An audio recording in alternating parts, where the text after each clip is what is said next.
Such as architect fees. हाँ जी, तो जो आर्किटेक्ट फीस होती है, यानी जो डायरेक्टली कंस्ट्रक्शन से रिलेटेड सर्विसेज हैं, आर्किटेक्ट फीस है, उस पर भी ये एप्लीकेबल होगा। ठीक है। अब नेक्स्ट ये किस पर एप्लीकेबल होगा? नेक्स्ट एप्लीकेबल होगा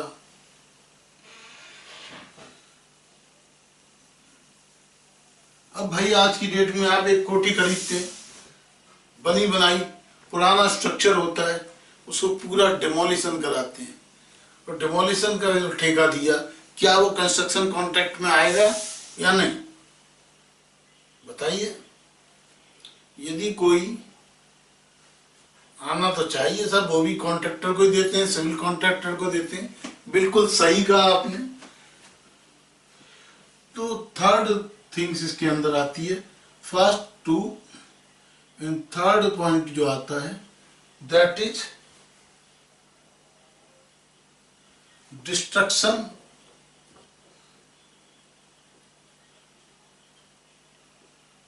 demolition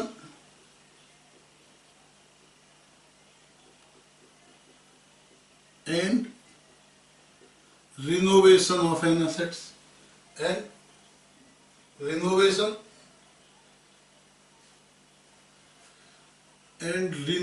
of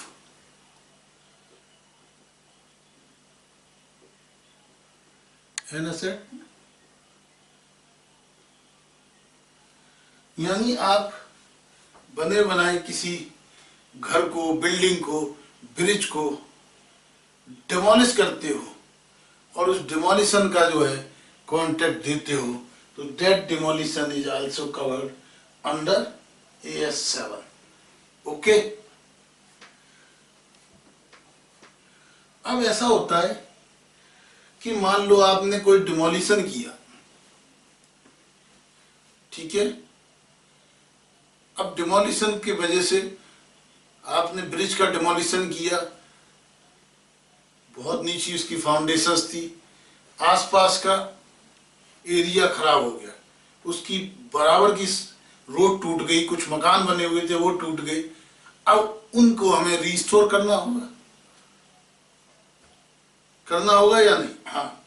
तो ये जो रिस्टोरेशन किस में आएगा, या कुछ एनवायरमेंट बराबर में कुछ पेड़ से, जैसे अभी DMRC ने नोएडा के अंदर ब्रिज बनाने शुरू किए, या नया ब्रिज बना तो कुछ ट्रीज उखाड़ दिए, तो ट्रीज उखाड़ दिए, इन सब का या जो भी चीज नुकसान हो रही है उसका क्या किया जाए? तो ये स्टैंडर्ड ने इस सब चीज का भी ध्यान रखा है। तो ये स्टैंडर्ड क्या कहता है? फोर्थ पॉइंट कहता है restoration of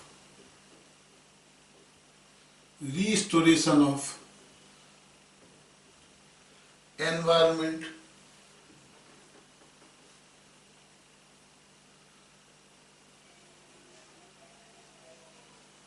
affected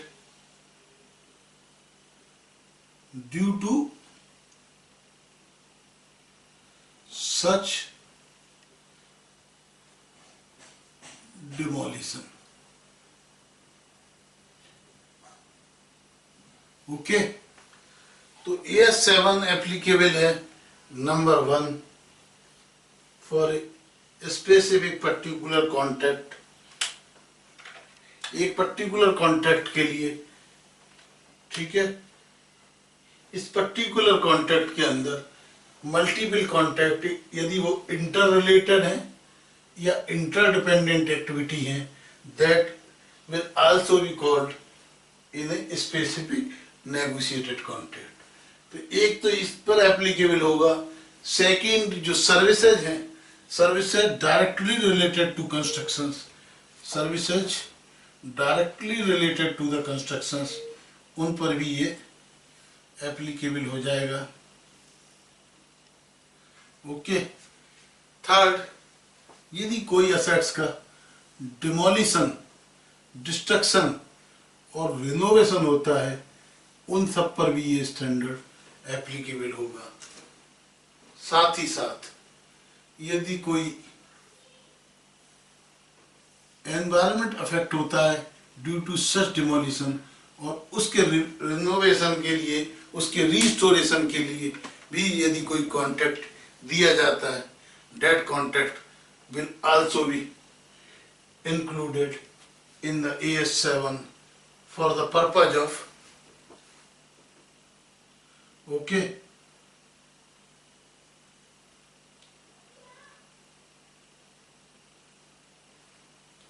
for the purpose of AS7। तो AS7 के अंदर क्या क्या आ गया? 4 चीजें हमने बताया। एक पर्टिकुलर प्रोजेक्ट कंस्ट्रक्शन का या construction related services, third destruction, demolition and renovation, and fourth restoration of environment which was affected due to such demolition। ये सारी चीजें आपको पढ़नी होगी। ओके, तो ये आपको समझ में आया क्या होता है अकाउंटिंग स्टैंडर्ड 7, क्या होता है कंस्ट्रक्शन ऑडिट, कंस्ट्रक्शन कॉन्ट्रैक्ट, और क्या क्या इसके अंदर कवर होता है। ठीक है, अब नेक्स्ट पॉइंट पे होते हैं किस किस टाइप के होती हैं ये कंस्ट्रक्शन, यानी इसकी प्राइसिंग किस किस तरह से होती है, ये अब हम समझेंगे।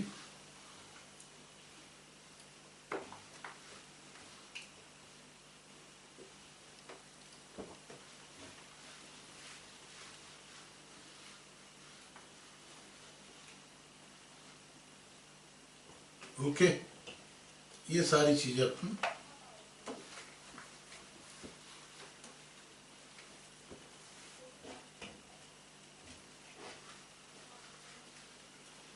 हाँ,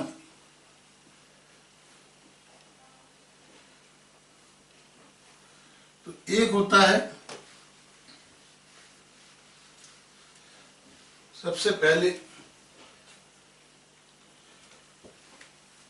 एक होता है फिक्स्ड प्राइस कॉन्ट्रैक्ट, ये 7 यानी प्राइसिंग। इसमें हम समझ क्या रहे हैं, प्राइसिंग।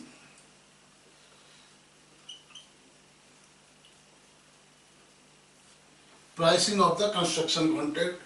तो एक होती है इसके अंदर फिक्स्ड प्राइसिंग,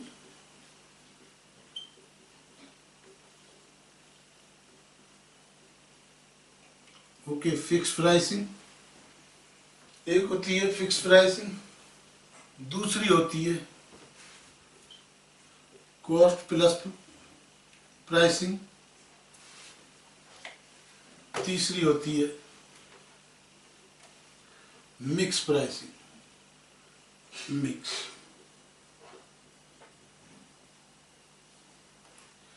फिक्स प्राइसिंग का मतलब होता है ठेका दिया जाता है कि ये 1 करोड़ का ठेका है, ये 5 करोड़ का ठेका है, या ये पुल बनाने का 100 करोड़ रुपीस का, यानी एब्सोल्यूट फिगर। ठीक है, तो ये जो फिक्स प्राइसिंग होती है ये 2 तरह से हो जाती है। ये फिक्स प्राइसिंग किस किस तरह से होती है, इसके ये जो फिक्स प्राइसिंग है ये भी 2 तरह से हो जाती है।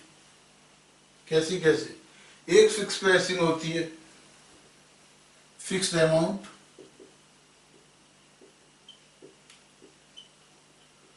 दूसरा fixed per unit, that is पर स्क्वायर फीट, पर मीटर, पर स्क्वायर मीटर। ओके, तो फिक्स प्राइसिंग भी एक तो लमसम हो सकती है कि 100 करोड़, और एक हो सकती है construction contract 1000 rupees per square feet construction cost. तो ये दोनों ही केसेस के अंदर, ठीक है, चाहे लमसम अमाउंट हो या लमसम फिक्स अमाउंट हो, पर यूनिट हो, इन दोनों ही केसेस को हम लोग क्या कहेंगे, इन दोनों ही केसेस को फिक्स प्राइसिंग कहा जाएगा। ओके, कॉस्ट प्लस में क्या होता है, कॉस्ट प्लस के अंदर 2 पार्ट्स होते हैं कॉन्ट्रैक्ट के।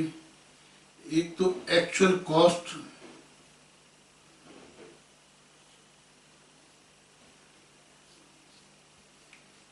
Actual cost to the contract,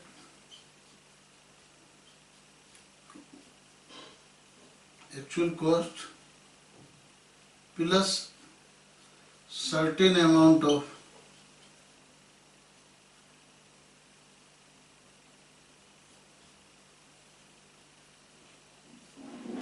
commission कह लीजिए, प्रॉफिट कह लीजिए, एक्स्ट्रा मनी कह लीजिए, यानी जितना एक्चुअल कॉस्ट ऑफ कॉन्ट्रैक्ट होगी, यानी मान लो 100 करोड़ की कॉस्ट आई तो 12% आपको दिया जाएगा, 112 करोड़। ठीक है, that is cost plus. Mix के अंदर कुछ प्राइस फिक्स होती है, कुछ प्राइस परसेंटेज प्लस कॉस्ट होती है। ठीक है, इसको कहते हैं मिक्स। तो कुल मिला के प्राइसिंग कैसे होती है, फिक्स प्राइसिंग कॉन्ट्रैक्ट हो सकते हैं, और fix price means fix amount and fix per unit. Okay,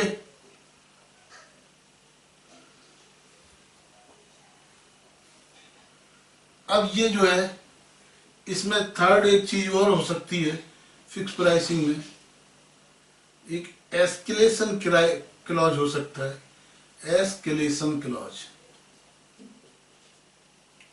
escalation clause का मतलब कि जो फिक्स प्राइस है, if the price will increase, escalated amount will be paid, even if there is an escalation clause, तब भी इसको हम लोग क्या कहेंगे, इसको हम फिक्स प्राइस ही कहेंगे। Even then it will be called fix price. Okay,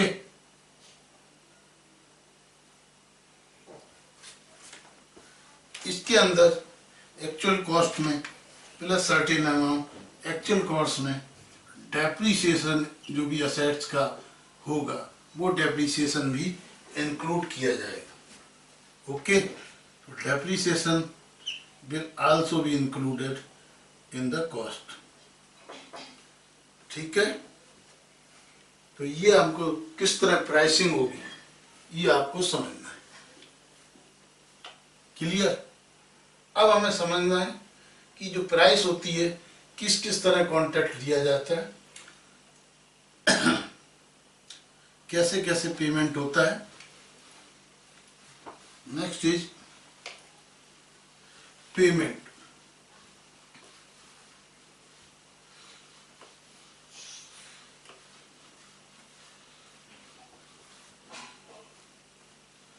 अब आ जाइए पेमेंट टू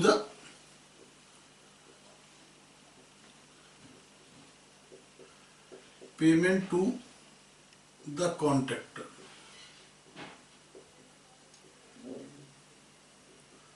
तो ये जो पेमेंट दिया जाता है कॉन्ट्रैक्टर को, इस पेमेंट में क्या क्या इंक्लूडेड होता है, किस किस रूप में दिया जाता है। तो कॉन्ट्रैक्टर को दी जाती है प्राइस, क्या देना है आपको, प्राइस देनी है। ओके, दूसरा आपको क्या देना है, एस्केलेशन भी दिया जाता है। कैसे कैसे दिया जा सकता है, उसके अलावा जो भी क्लेम्स होते हैं, क्लेम्स रीएम्बर्स्ड,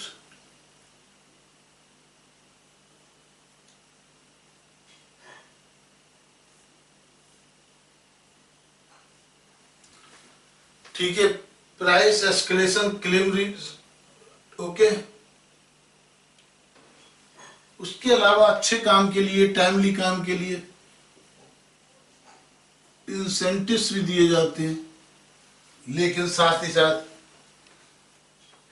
ओके उसके अलावा एडिशनल पेमेंट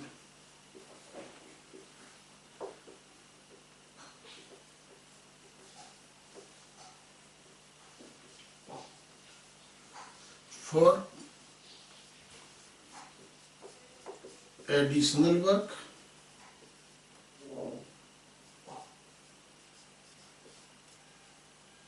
ठीक है, लेकिन इसमें से लेस किया जाता है, लेस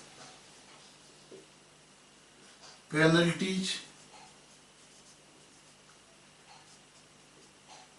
और जो भी लिक्विडेटेड डैमेजेस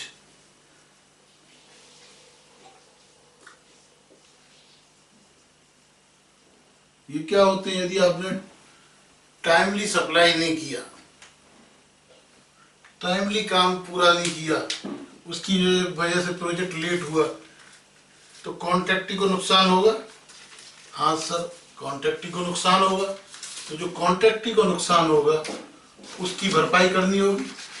तो आपने एक लॉ में पढ़ा होगा लिक्विडेटेड डैमेज। हाँ सर, यानी वो कंपनसेशन जिससे कि जो specific performance of the contract थी, specific performance of any contract के अगेंस्ट यदि वो टाइमली नहीं किया तो उससे जो भी डैमेज होता है, ठीक है, उस सब को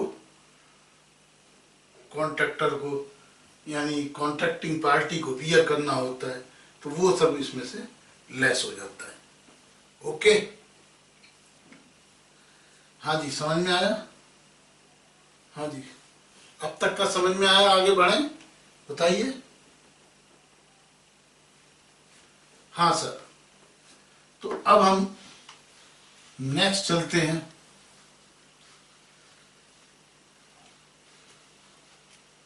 ये जो पेमेंट टू द कॉन्ट्रैक्टर हो गया, इसको अब हम समझते हैं क्या क्या होती है कॉन्ट्रैक्ट कॉस्ट।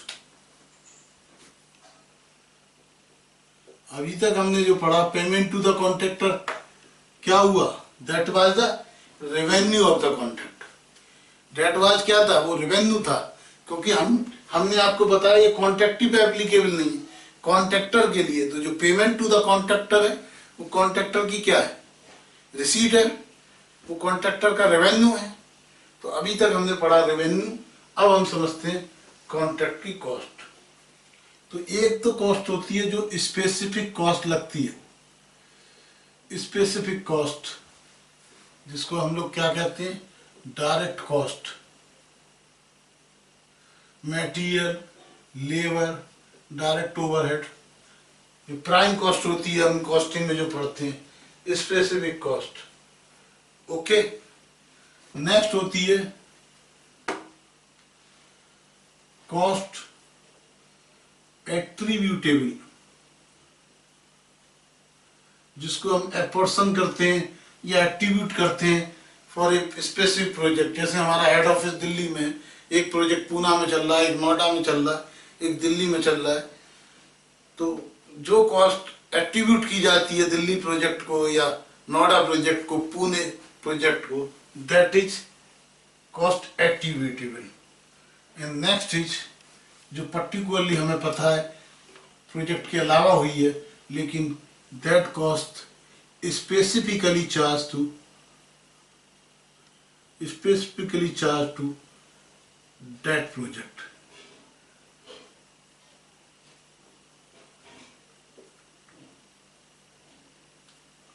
ओके, और तीन तरह की कॉन्ट्रैक्ट कॉस्ट होती हैं: specific cost, cost attributable and directly cost specifically chargeable. ठीक है, लेकिन ये हमने बताया कॉस्ट, कॉन्ट्रैक्ट कॉस्ट इंक्लूड्स। ठीक है, अब हम समझते हैं क्या क्या इंक्लूड नहीं है। ठीक है, next is not included in the not included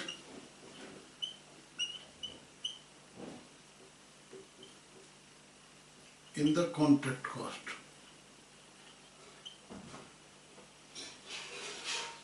तो जो भी फ्यूचर कॉस्ट होती हैं, फ्यूचर कॉस्ट का मतलब material at site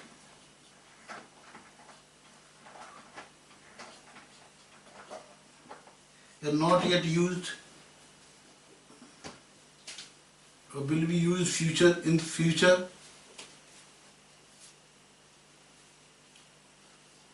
or advance payment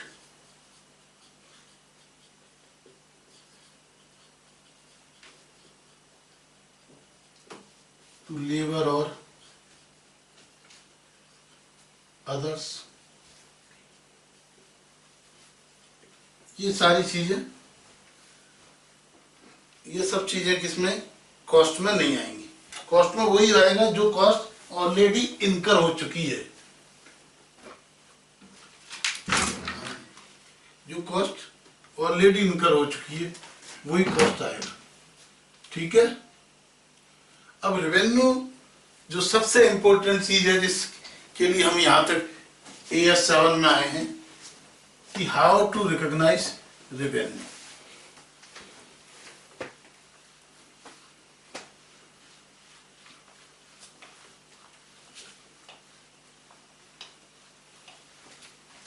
now revenue recognition,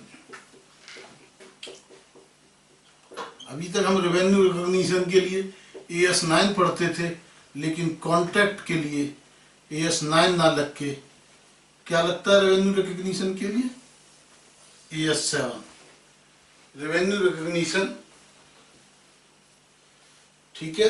तो अब हमें समझना है कि AS 7 के अंदर AS 9 की जगह जो भी कंस्ट्रक्शन कॉन्ट्रैक्ट होंगे उसमें रेवेन्यू रिकॉग्नाइजेशन AS 7 के हिसाब से होगा। ठीक है। तो ये कैसे होता है, ये परसेंटेज ऑफ कंप्लीशन मेथड होता है, परसेंटेज ऑफ कंप्लीशन। तो कैसे निकालते हैं, ठीक है, तो आप समझते हैं कैसे निकालते हैं इसको। तो revenue to be recognised equal to revenue to be recognised. To be recognised का मतलब क्या है, जो हमको प्रॉफिट एंड लॉस में लेना है, सेल दिखानी है या रिसीट दिखानी है। तो रेवेन्यू रिकॉग्नाइज्ड इक्वल टू क्या हुआ, contract price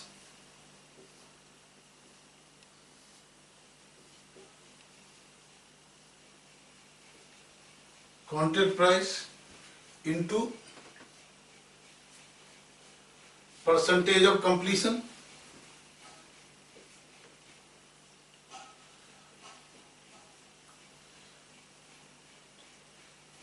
percentage of completion. अब ये जो परसेंटेज ऑफ कंप्लीशन है, ये परसेंटेज ऑफ कंप्लीशन हम कैसे निकालेंगे, how to calculate percentage of completion. हाँ जी बताइए, परसेंटेज ऑफ कंप्लीशन कैसे निकालेंगे। तो percentage of completion equal to cost attributed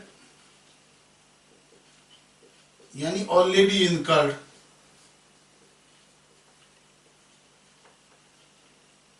divided by cost attributed और incurred plus estimated cost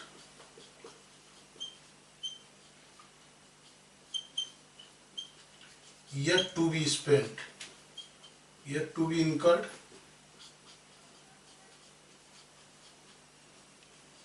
into 100। Okay, यानी क्या हुआ, कॉस्ट ऑलरेडी इनकर्ड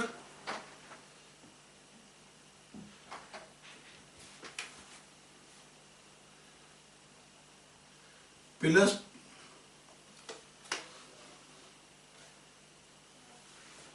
यानी cost, present cost plus estimated divided by present cost plus yet to incur into 100।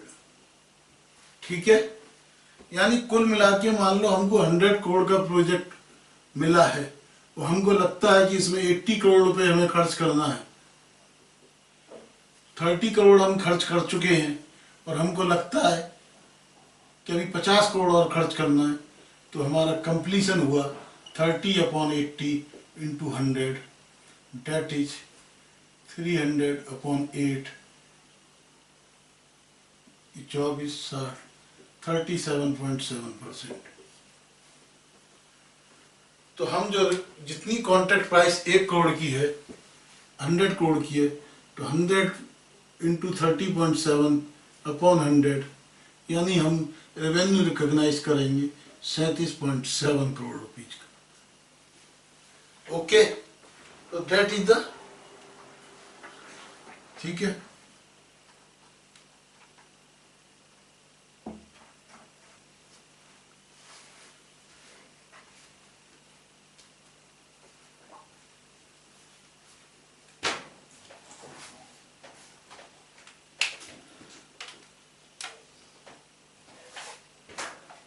अब हमको यदि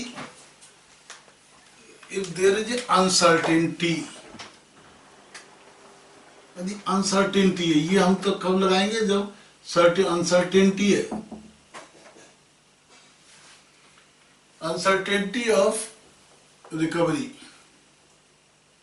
हमें ये लगता है कि ये जो है रियलाइज होना पॉसिबल नहीं है, तब हम क्या करेंगे? तो जितनी अनसर्टेनिटी है, uncertainty is to be recognized as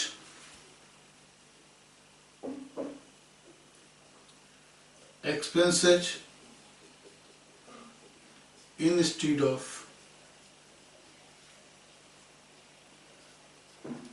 adjusting in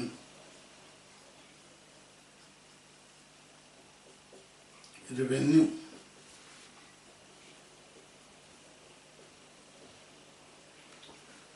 revenue को हम उसी हिसाब से रखेंगे और जितना एक्सपेंडिचर्स हमको लगता है जो हमको नहीं मिल सकता या दैट इज नॉट रियलाइजेबल, तो हम उसका क्या करेंगे, उसका हम प्रोविजंस बना देंगे। ओके,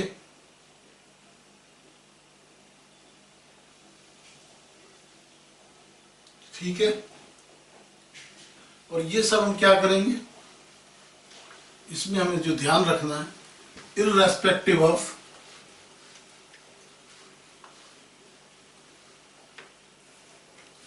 ये सब करेंगे इररेस्पेक्टिव ऑफ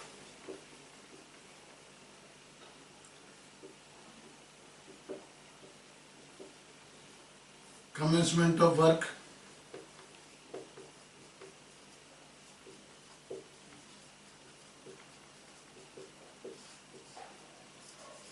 काम अभी चालू हुआ है या नहीं हुआ, ठीक है। irrespective of commencement of work, stage of completion,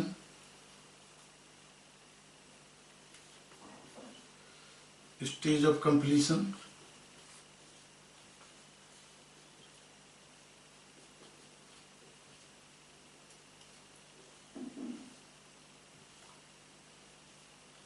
irrespective of whether work commence or not, stage of completion, ठीक है। amount of profit or income of other contracts.